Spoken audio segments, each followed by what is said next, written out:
Okay, just got through watching videos from both Sidetrack and Doomcock regarding the ongoing soap opera with Paramount, Warner Brothers, and Skydance. Quick, long story short, basically, Warner Brothers was going to try and do a merger with Warner Brothers, with Warner and Warner Brothers Discovery. Going to do between Warner and Paramount. Not sure that would have gone anywhere. I think Fed sort of no, that's too much. There's not that many big studios left. You can't just combine the two. So something they have to give there. Now, they tried to keep it quiet for a long time, but word got out, and then suddenly everyone and their uncle started, hey, Paramount's for sale, and they start moving in. The big player right now is Skydance.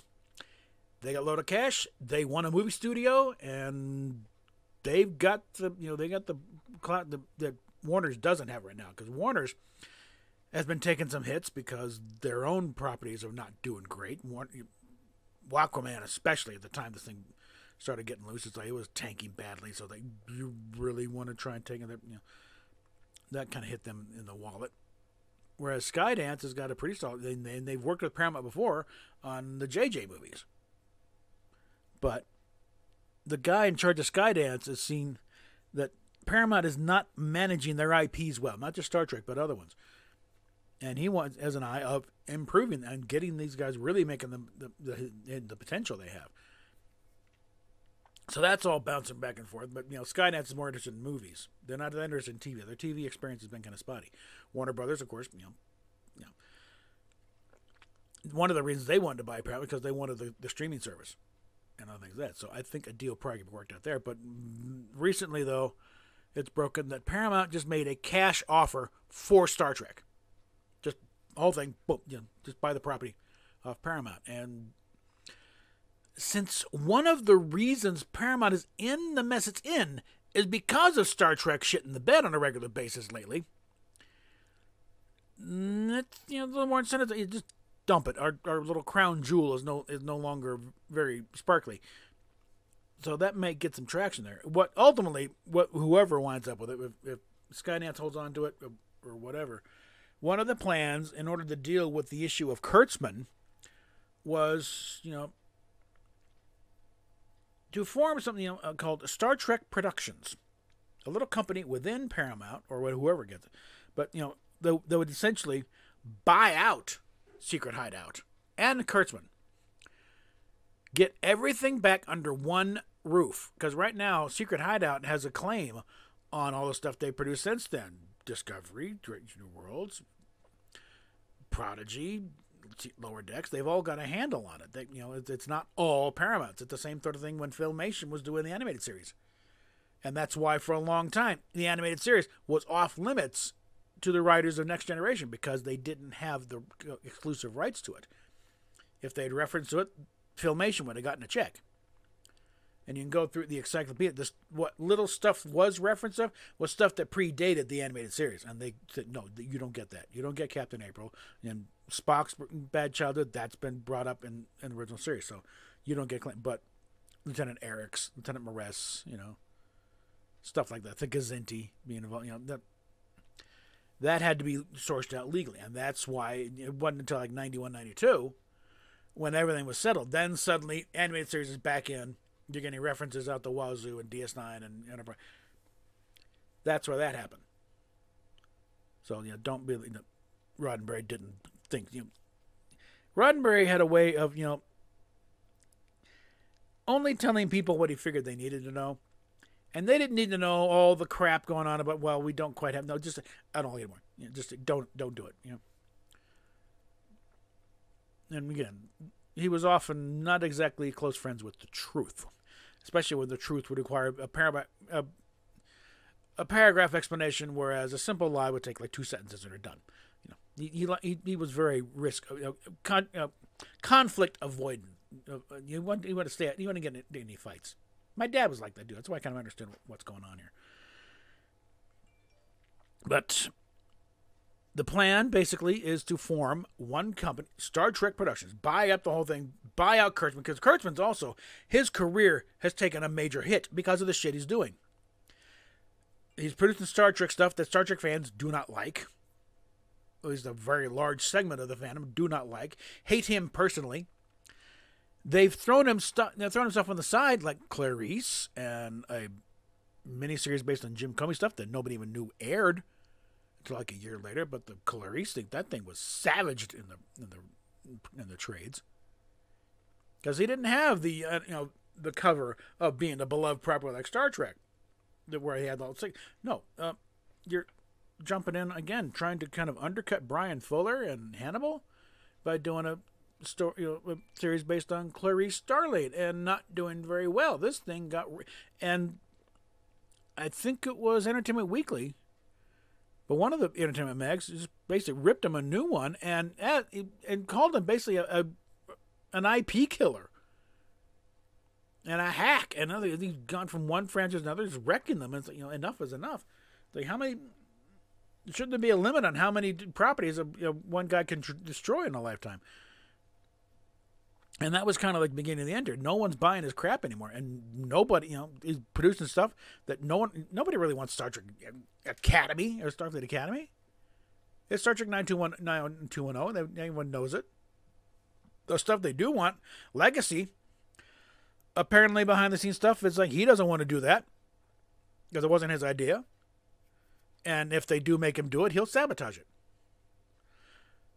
Now, there are already agreements in place between Paramount and Amazon for funding this. So it's in place to be made. It's a question of when. When everyone's schedules freeze up and when they can get rid of Alex Kurtzman. And so this comes to a Star Trek Productions thing where finally buy it out.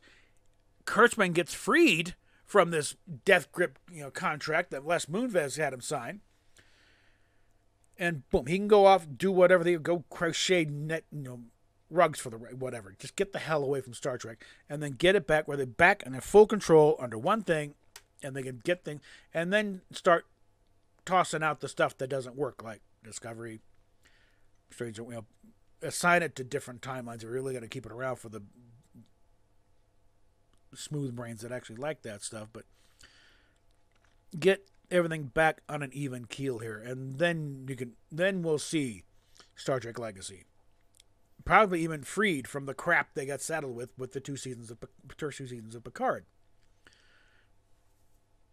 and have that soft, not really reboot but reestablishment with Next Generation, reconnection. Because again, Picard is the closest they can get under the umbrella of Secret Hideout to retconning out a lot of crap and getting it back on a proper Star Trek timeline. There's still a couple things lingering there, but it's like that's as close as we're going to get. And Lower Decks, same sort of thing. It's like they vehemently avoided as much as everything, really. And there's times when they've done stuff referencing back to original series and that, and even the pilot. Then they show Gary Mitchell. Was he wearing a Discovery band uniform? No, he was in his proper pilot era uniform. And that's a picture that came up. Yeah, if you zoom in, it probably even looks like Gary Lockwood. But get it all under one house again, and then again they've got the model to follow the way they did Filmation. It's like buy it out, And once they get that, they can get rid of Kurtzman and his raft of like 20 executive producers. Get rid of them. And maybe also you might be able to restart the idea with the Star Trek Concordance, because one of the things, when Bejo said, why it's not happening, because they don't like to share credit and royalties. That's right up at Kurtzman's. Because again, he has ripped off authors, writers left and right, not acknowledge credit. Even just as a courtesy, just acknowledge where this story came from. No, it's totally original. Bullshit. You cut and pasted the entire script of Balance of Terror in front of the years. No acknowledgement of the original script, of the original writer. It's getting to the point where a grievance of the Writers Guild will be a class action suit. There'll be so many names on it. But you can get him out of the way.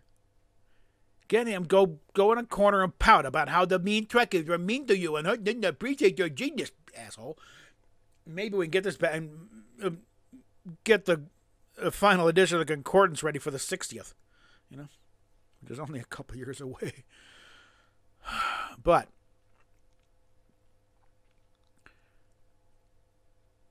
That's the current state of things right now. That's like, I think the Star Trek production thing is going to happen.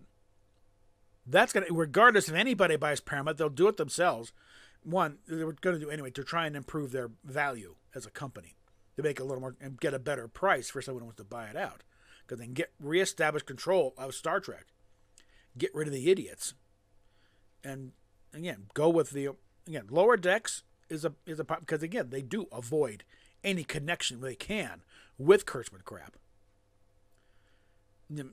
Beyond that, it's a matter, do you like or dislike the animation and the writing style? But that's a separate issue. It's not it is fully compliant with canon. Trust me on this. They're not just dropping names to drop names. They love the fact they're in a Star Trek universe show, and they like playing with every toy in the toy box. That's where the reference is coming in. So when they make a reference, they know what they're talking about. They're actually referring to it right. And frequently, if it's in dialogue, it has something to do with the story. If it's just an Easter egg, it's something in the back. But again, they'll be properly, done. But again, the Star Trek Studios thing, that is happening. That's going to happen. Again, I don't have to report in rumor here, so I could be wrong. I'll admit that right now. But the way it's looking right now, no, Star Trek Studios is happening. They're going to do it. One way or another, they're going to figure out a way to do it. Because again, I think that's the one thing Moonves didn't count on with the contract with Kurtzman and Secret Hideout, is the idea that Print would just swoop in and just buy the damn company. Everything is geared towards trying to buy him out of his contract, which would be prohibitively expensive, and just gut the company. But just buy the company, then they can do what the hell they want. Give Kurtzman, as Mars Bar, a pat on the head and send him on his way. And he can go back and ruin somebody else's life for a while. Now, so what we're wondering about now is who's going to end up running the show, though. Is it going to be Skydance? Probably, to a large extent. Is things going to get sold off to Warner Brothers? That's another maybe, I think. I think they could, I think the way it's going to shake out, just my gut instinct here, is that Skydance is going to win the battle to buy Paramount, because the thing is, they're not a big studio. They're not a legacy studio. So it wouldn't be any kind of antitrust thing about something, you kind of merge all the big studios into one. So they could buy it and it'd be no problem. Then it's a matter of selling off stuff they're not interested in, including some of the TV stuff. And whether they, again, it's a matter of, okay, at this point, is the guy in charge of Skydance, how big of a Star Trek fan is he? Does he want to part with Star Trek? Does he want to keep it in-house now that you got it all settled? And try and see if we can improve it? Or do you want to sell it off to Warner Brothers? Once upon a time, Warner Brothers would be a great fit for it. Now, not so much. Because they've been ruining their own stuff. Like DC Comics is an utter disaster now. And their Warner Brothers animation. It's like, they've messed that up, but unbelievably too. Acme versus Coyote versus Acme. Why is that movie not out? It's a brilliant concept. And when I've heard, it is a great movie. It's done. It's ready to go. Just send out the things. But no, some moron is saying, no, we're not going to do that. Why? It's a license to print money, for God's sakes, at a time when you really need it.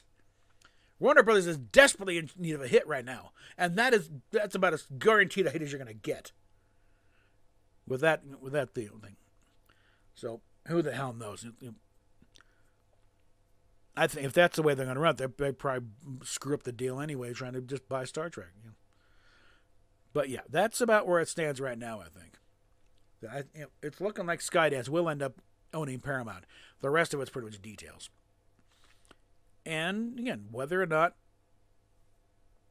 Star Trek gets sold off to Warner Brothers or maybe NBC Universal, they've been sniffing around a bit. They might want to, snag Star Trek because they've got a little bit of lingering thing for canceling in the first place in '69. And Seth MacFarlane has got that deal out there for development. I'm sure they'd love to bite up and hand it to him. There's Seth. Your childhood dream come true. You now are in charge of Star Trek. Have at it. But We shall see, folks. And again, hopefully a little more days like this, because I'm getting a little tired of talking about Indy all the damn time. Okay, this is supposed to be, this is largely a Star Trek channel, hence the name. So, I mean, I'm still sticking with the Indy thing because that's getting weird and getting very straight. Hopefully, something's gonna break soon on that. But that's another issue entirely. As for now, things are going weird on Star Trek, and maybe good, maybe bad. We'll talk at you later.